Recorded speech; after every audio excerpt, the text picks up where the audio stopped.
Now, one thing I have learned this day is that for the choir, Jesus is real. But now, for those of you who are not singing in the choir, I want to know how many of you Jesus is real.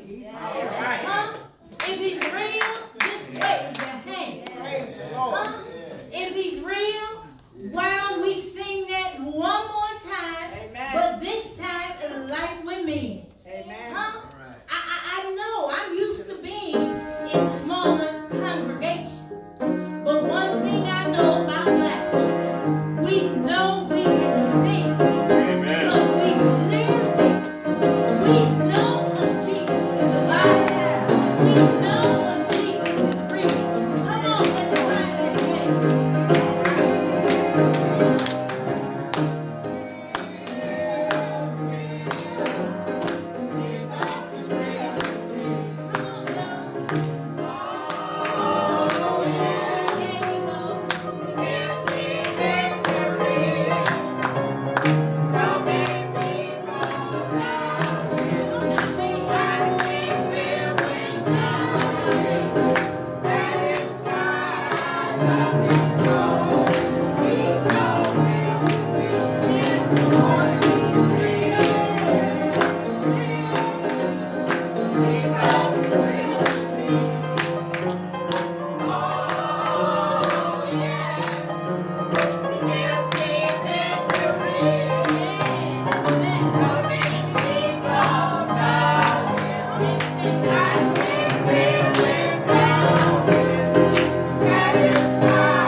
Reception. I like this place. All right. Praise the Lord. So I'm praising and thanking God for that. Amen. Now, you know, before I left my house this morning, I was like, Now, Reverend Thomas told me 25 minutes. So I said, well, when I got here, I was going to tell him, if you want me to stop in 25, you better tug on my coattail, right? But praise the Lord, he ain't up here to tug. Better watch out, Reverend. Better wave your hand or something if I go over. All right. But we're just here to praise and thank God. Yes. Praise the Lord. All right. So, this is very interesting. First thing, I want to just tell you all, my stove here has the name of every woman in the Bible on it. All right. Man. Celebrating Methodism. All right. And the 50 years that women have literally been accepted as preachers and elders in all of the Methodist tradition. Not that we haven't been there, a few. But that's so I was like, I'm going to wear this and tell everybody what's on it. All right. But all of the women in the Bible, thank you, are on that. All right. So today, I want to talk a little bit about faith. I actually want to talk a little bit about black women of faith. All right. Warriors for God. Amen. Most of the black women that I know are warriors for God. Mm-hmm. So let's take a look at this. Now, if you have your Bible with you, you can follow me. I'm going to be reading from the book of Kings, chapter 17, verses 1 through 16. And so the scripture here reads as this. And as she was going to fetch it, we'll talk about that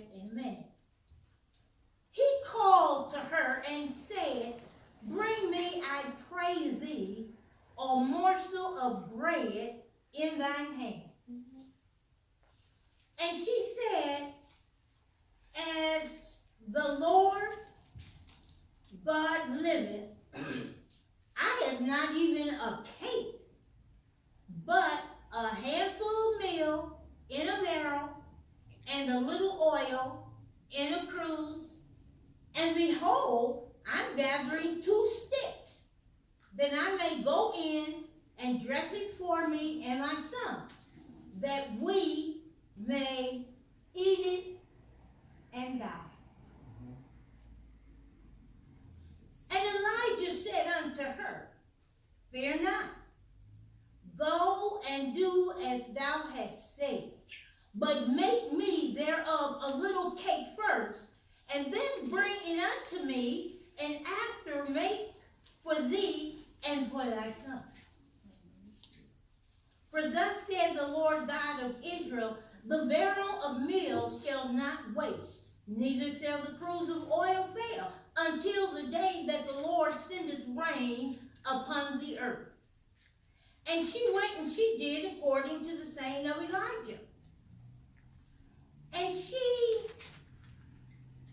he and her house did eat many days, and the barrel of meal wasted not, neither did the cruse of oil fail, according to the word of the Lord, which he spake to Elijah. Women of faith, warriors for God. Now, what I want you to do is travel back with me for a minute in time.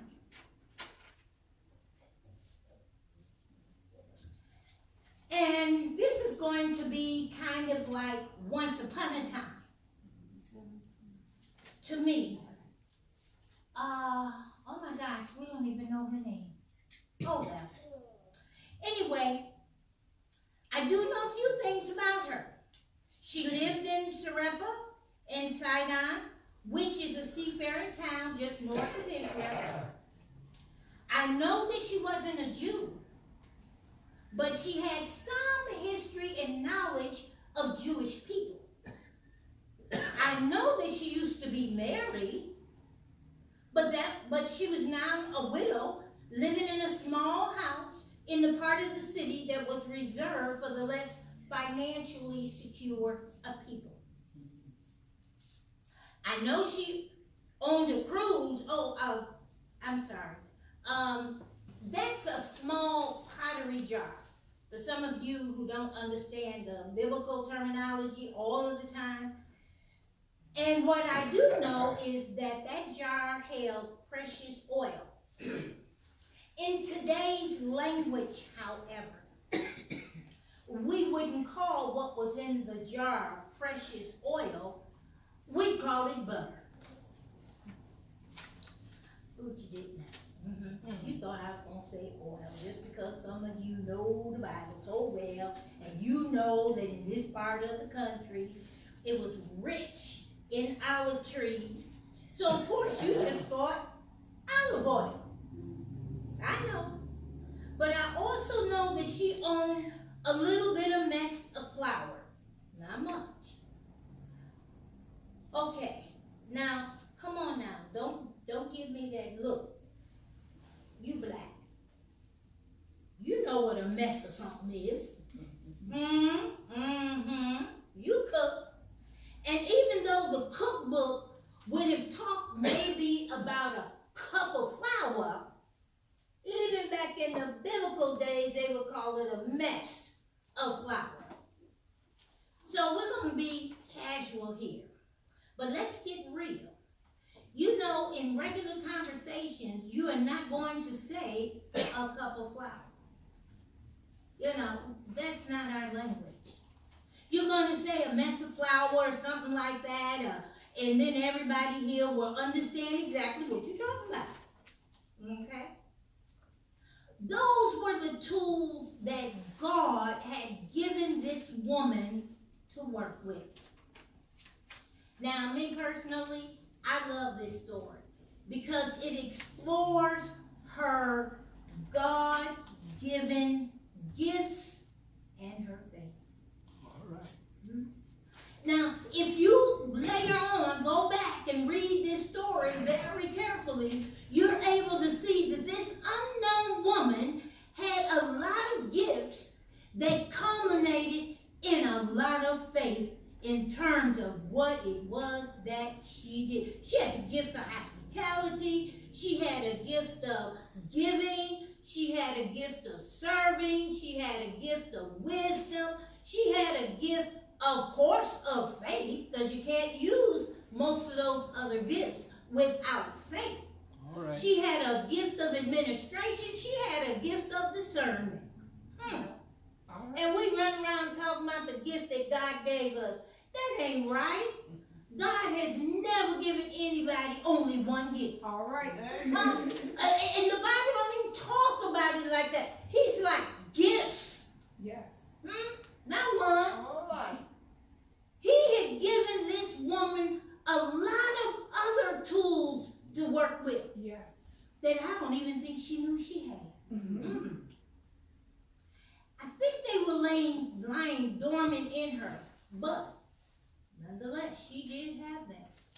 Anyway, the story goes on to share with us that she didn't have any sticks with which to build a fire, so she could take her oil, better known as butter, and her mess or her cup of flour, so that she could cook something for her son. But I want you to know this was the last of what she had in her house. All right. To eat. All right. Now, I know when I was raising my kids, they talk about, oh, we're hungry. I'm like, well, go get something to eat. They're like, ain't nothing here. And I'm like, what do you mean ain't nothing here? All right.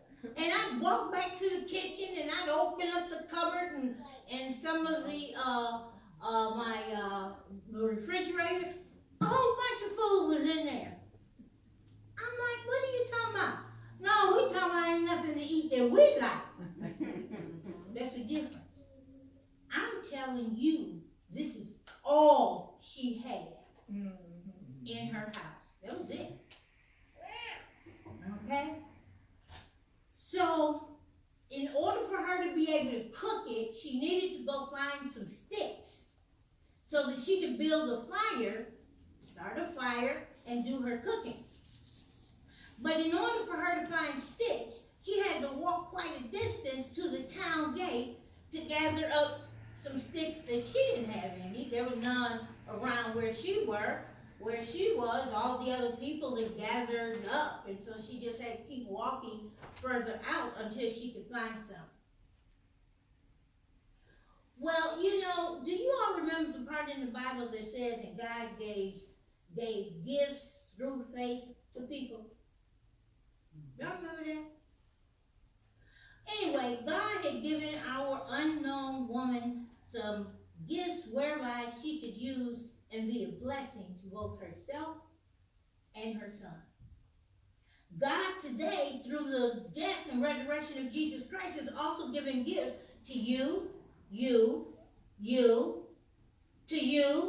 I see the usher sitting back there in the back, on that side, on this side, and everybody in between, including even myself. Okay? If you save, you got gifts. Amen. If you're saved, God has given you some tools for you to be able to work with. All right. Okay? The scriptures filled with passages that says, to some he gave what? Apostleship, and some he made prophets, and others were teachers, and some were just plain old women of faith. Some were administrators, some were celibate, some had spirits of discernment, some had evangelism, exhortation, but many of them had faith. Amen. Some of you have those same gifts. Some of you are givers. Some of you are healers. It could be laying on of hands, but a sin-sick soul. Maybe you have some hospitality in you, or you're able to be an intercessory person for other people. Or maybe you speak in tongues, I don't know. Maybe you interpret them. And maybe you just really want to soothe the inner being of people. Huh? But we all have those gifts. And those are just some of the things that are often listed. And don't you believe that God has stopped giving them? Even today, he gives them. Yeah. But anyway, like I was saying, this unknown woman, I want to get back to her. She was on her way to the city gates because she knew that if she went to the city gates, she'd be able to get some sticks, and then she'd be able to take those sticks back home, make a fire, and go ahead and cook for her and her son, because that was her mission. She was despairing as she walked with a heavy burden on her because she just knew that this was going to be the last meal that her and her son would ever have. There would have been no rain in Israel. And so that affected the town and all of the towns and suburbs around. No water, no ability to grow food, no water, no ability to continue to raise your cattle and your animals, no rain, no drinking of water. Even if you don't have food, you can exist on water. No rain, no water. How in the world was this woman going to be able to live? No rain, no water. Okay? And even if she had some rain, she had a little land, she could have planted some olive trees and sold the olives, and maybe even sold the trees or branches or pieces from the tree to keep on living. No water, no opportunity. And trees weren't giving up fruit. Sea wasn't giving up any water. No water in the wells. What in the world was a person to do? And all she knew was that if there's no growth and no water, and the last of her flour she was getting ready to cook, as she walked along, let me tell you, she had a great burden on her. I'm going to go ahead and take the little bit that I have. But one thing I know, once I cook it, I don't have anything else to give. So I'm going to comfort my son. We will lay down together and we will just die. That's what was on her mind as she was walking to the city gates to pick up these sticks. So the story goes on to talk about as she was walking, God was taking Elijah out of his hiding place by the river. No sense in him staying there, no water. It was too dried up. And Elijah had been there for several years, hiding, drinking the water, and being fed meat by the raven. He couldn't do that anymore. Ravens weren't coming that way, no water for them to drink. They had to fly further away in order to be able to sustain themselves. No water for Elijah, no meat. Okay? So while Elijah was sitting there, God came to Elijah and he said, you know what, Elijah? He said, I tell you what, I think it's time for you to get up from this place. I think it's time for you to move on. I want you to go to the city, and when you get to the city gates, you're going to meet a woman there who will provide for you. Well, they tell me that Elijah did as God commanded. And most of us, if you know anything at all about Elijah, Elijah believed God. Elijah was good for doing whatever that was that God asked him to do. So Elijah got up and went to the city gate.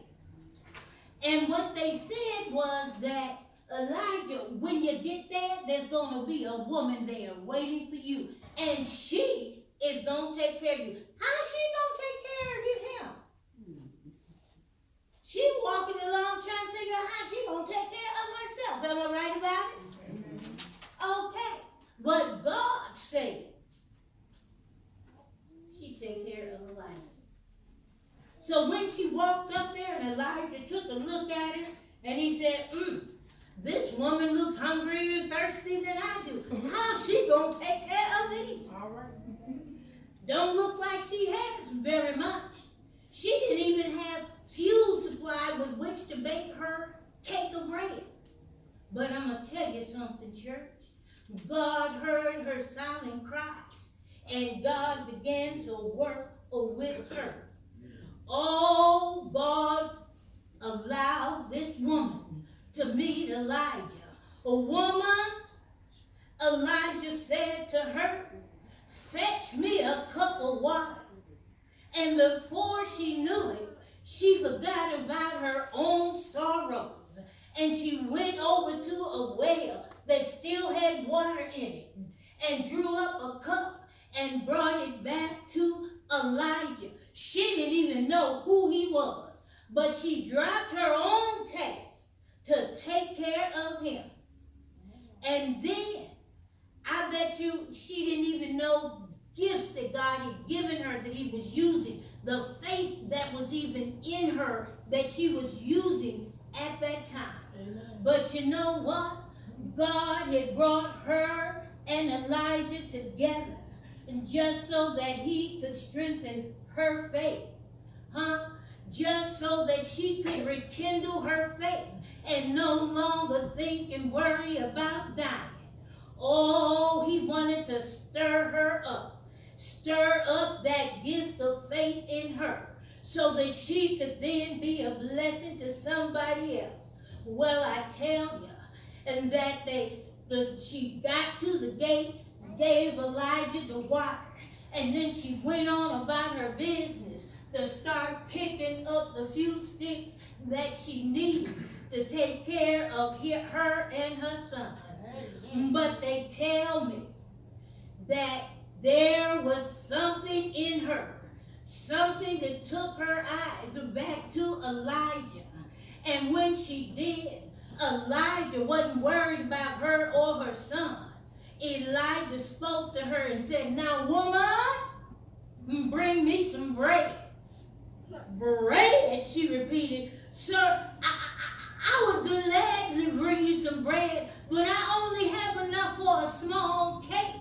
Just enough for me and my son. And even after we eat that, we don't have anything else. Or we're planning on laying down and dying. And Elijah said, what are you talking about? You know what? Listen, boy, lady. You can go ahead with your plans all you want to. But you can't go on with your plans until you bring me and feed me some cake. And then after you do that, you and your son will be able to eat. I tell you, church, from somewhere deep down inside of her, God began to stir up that gift of faith and trust in who God was and in this man sitting before her. And she couldn't figure out what was happening to her. So instead of walking away from this crazy man who wanted her to give up the last of everything that she had, she just stood there. She stood there and she took a deep breath, which was a breath for a new life. And God set her on fire with his love and with the faith that she could begin to bend down to continue to gather up just 2 little sticks. That's all she needed, just to give a couple of more hours of life to her and her son. So she stood up, they tell me, and she had these 2 little sticks in her hand, and she could feel it. She could feel the fire of love, the fire of faith coming up through her body, and she felt renewed. And she took the bread, they tell me, and she went home, and she started the fire, and she cooked this one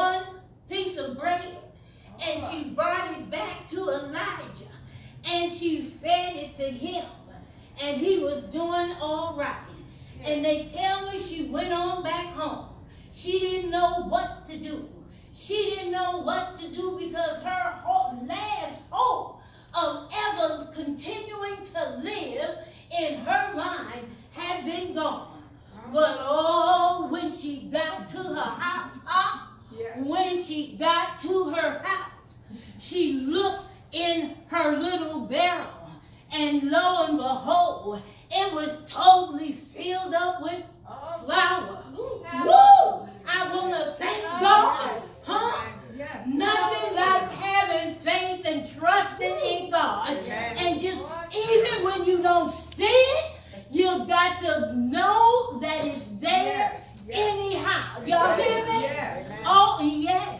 She had so much flour, they tell me, that it was enough flour for her and her son to eat off of for a whole year. Woo! Look at God. But I'm here to tell you today, if God gave her that kind of faith, God has given you that same kind of faith. It ain't what you see that you're interested in. It's what you don't see. See, the things that you see, that all this stuff gonna pass away. Huh? But the things that you don't see, the faith that you have in God, that will stand forever and take you through everything. Y'all hear me? Woo! And wait a minute. She ain't the only one. God didn't even bother to give us her name. I can think of Hannah. Y'all heard of Hannah before? What did Hannah do? You know what she did? Hannah prayed for a son. Huh? Couldn't have any kids. And when she finally had a son, she took the son and did what? Took him to the temple and gave him away to God. Huh? Yes indeed. I'm talking about people who had faith. And this son grew up and was the person who actually anointed David. Huh? Ooh! Now, wait a minute. David anointed him. David is in the line of Jesus Christ. All those genealogies in the Bible mean something. I know y'all don't like to read it, but I'm telling you, that line went straight to Jesus Christ himself. All because one woman had faith in what God had told her to do. Oh, but I want to talk about black women. Because we got a whole bunch of black women out there that I can tell their stories to. I used to go around the country and interview these black women. I remember interviewing Marjorie Joyner. I don't know if you all ever heard of Marjorie Joyner, did you? Amen. She was always in Ebony magazine. She was a part of the people who started the parade that we have every Labor Day for the kids going back to school. But she was a beautician. Or she was a wannabe beautician. And she was doing her friend's hair one day. And she took the woman and she washed her hair. And she dried her hair. And then she started trying to comb it out. She did the best she could. And she gave a mirror to the woman so she could see what her hair looked like. And the woman started hollering and screaming, "Mercy, what did you do to me?" And she told Marjorie, "If you can't do no better than this, I want you to stop doing hair. But if you really want to do it, go see Madam C.J. Walker. She'll teach you how to do some hair." Marjorie and Madam Walker got together. Madam Walker showed Marjorie how to straighten that hair. And Marjorie was buying all the beauty books and everything that she could. And of course they all had only white models in them. Huh? But Marjorie wanted the black women to have their hair all curled up like the white women. So she went to a beauty school. One black woman. They let her in. Taught her how to do the hair, the right kind of shampoo and all like this. But she still couldn't figure out the curls. So God gave her something. Gave her the gift of being able to invent a hair permanent machine. So you can get under it, roll your hair up, and dry it and come out with some curls. But after a couple of days, the curls were gone. And Marjorie said, I got to do something else. So nobody here in the whole city of Chicago would let her into another beauty school. So she researched and found out she could go to Paris. She goes to the shipping company. They're like, oh, just you want to go to Paris? Well, bring us back some money. Need all cash for the ticket. Marjorie went and she got all of her other hair beautician friends. It's a true story, I'm telling y'all. Okay? They all decided to go to Paris. Marjorie gathered up all of their money, took it back to the shipping captain. And he said, oh, you're back. You want your ticket? She said, well, actually, I want 25 tickets. He's like, you ain't got enough money. She took her bag that she had placed on the floor. She lifted it up, and she dumped all of this money out. The man, I think, he didn't know what to do. But he sold them the tickets, and she took all of these people over to Paris because they didn't have the racial issues over there, and they taught them how to curl hair. Look at what God will do when you let God use you and the gifts that you have. Amen. Huh? Amen. Oh, yes. I mean, I can go on and on and on about black women. That's just one I happen to like. I met a couple, Kenner. She lived in Washington, D.C. I used to go see her about every other week. I was living in Boston. And she had 5 inventions that she had done. All right? And one of them was a sanitary belt. So she had her patent. One day, knocking on the door. She goes to the door, the man, white man standing outside, saying, I want to see Beatrice Kenner. She said, oh, that's me. And he said, oh, it can't be. She said, well, what did you want? Well, I wanted to have permission to use your patent. And we can get your patent and make it up and send it all over the world. And he said, but I can't put a picture of a black woman on my patent, so you just won't do. He stole the patent. But she went on and had 4 other inventions that were okay. You see what God will do? I know, little bitty stuff. And I know you can tell stories of black women who have done it. I'm talking about Marian Anderson. Amen. Y'all don't remember her. Oh, Amen. I'm just too old for some of you all. I know y'all the younger generation and y'all don't get it. But Marian Anderson broke all kinds of records. With everybody and every door she tried to go through was shut in her face.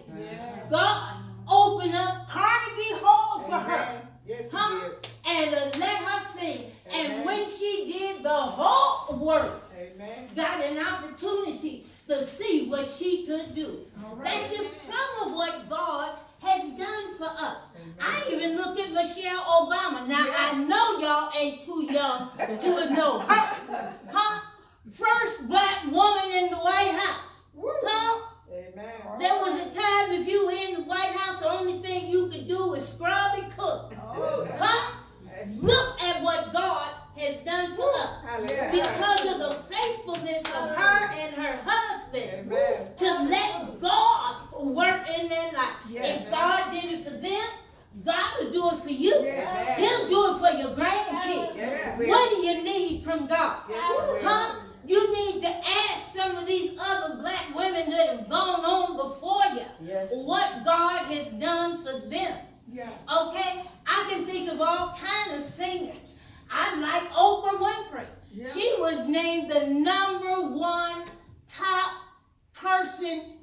personality in this world. Amen. Through Time magazine for the work that she has done. Yes. Huh? Huh? Yes. Oh, yes. See, if God did it for Oprah, why can't he do it for you? Right. Why can't he do it for your son? Right. Why can't he do it for your grandchild? Yes. Oh, but it's called faith. Yes. These people walk by faith. And Oprah never talks about God, but she does talk about her higher power. I don't care, and I don't think God cares what you call it, as long as you know the God that you serve. Huh? Is the God of the universe, with a son called Jesus Christ, who died on the cross, and just so you can have access to the God of everything. Huh? Because see, this God can take your valley experiences and lay it out so that it's even Steven. Huh? This is the God, when your money is short, can make a way so that you can pay the bill anyway. So many of my friends come in and talk about, oh, you know, I didn't have my phone bill money. And when I went to the mailbox, somebody had put a check in it, the exact amount of money that I needed. Tell me what God won't do when we are faithful. When we're faithful, when we're on the right track. Amen. You all see what I'm saying? Amen. We're some powerful people as long as we exercise our faith. I stopped by to say that to you today. Exercise your faith. Let God build a fire in you. Huh? With your faith, like he did with this unnamed woman in the Bible. And he knows your name. You think he's going to do something for an unknown woman that he won't do for you? Oh, don't work like that, honey. We got to put our faith together. Our boys out there doing all kinds of stuff, shooting each other, shooting us, all kinds of stuff. But somebody, some woman, somewhere, some black woman ain't exercising their faith. You think prayer can't get this stuff off of our streets? Huh? Oh, but if we trust God and have faith in God, oh, he can fix it. If you think we're waiting for the police to fix it, wait on. Because it ain't going to be fixed because they don't care. It's not their babies out there dying. Huh? We need to exercise our own faith. We need to be able to see beyond the what is of our lives today so we can see the what will be. Huh? Those things that are eternal, that really matter. Huh? Amen. Crazy. That's God for you. Yes. That's who we are. We can call the roll. Who in here knows of black personality? Just name one that you like, that you know had adversity in their lives, but they're all right now. Who do you know? Oh, you know. Could be a star, it could be a dancer, it could be... Who do you know? I think it's Serena Williams. This last year, they tried to kick her out, to get her off that tennis court. Talking about her outfit was too long. Wasn't the right color. Anything. They so sick and tired of her winning. She went home, made a new outfit, came back, they couldn't say nothing, and has been winning every tournament since. Huh?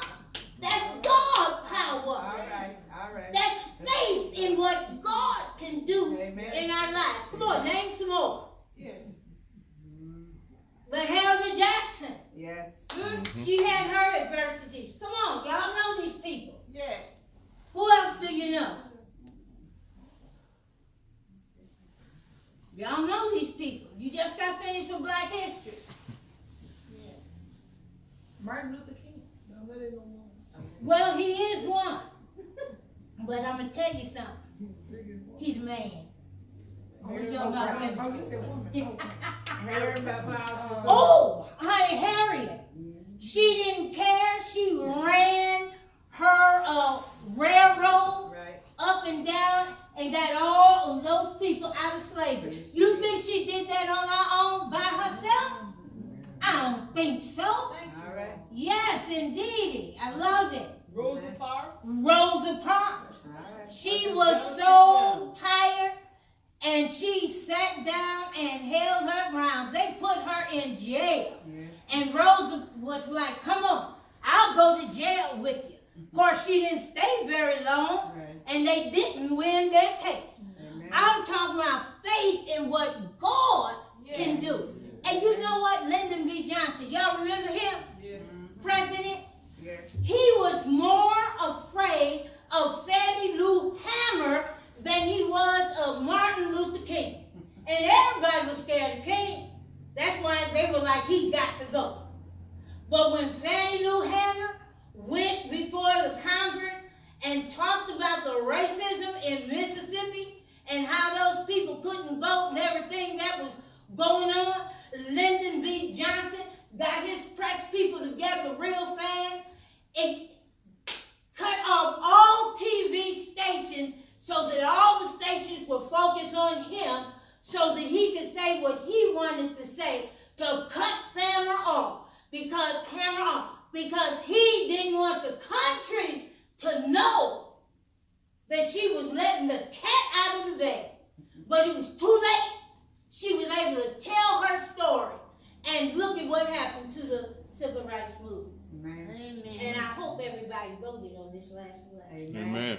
We paid the price for that. Okay? But you all see, you know these people. And Fannie, she was like, I'm so sick and tired of being sick and tired. And when she got sick and tired of being sick and tired, she decided to do something about it. Amen. God likes for us to be sick and tired of being sick and tired. Amen. Praise the Lord. And he's in our corner. We ought to celebrate ourselves every day. Hallelujah. Amen. I ain't even talked about black men yet. I'm not going to today. But I just wanted to stop by and say, we're God-powered people. We are warriors in faith working for God. Don't you ever forget that. We're warriors using our faith to work for God. Amen. Amen.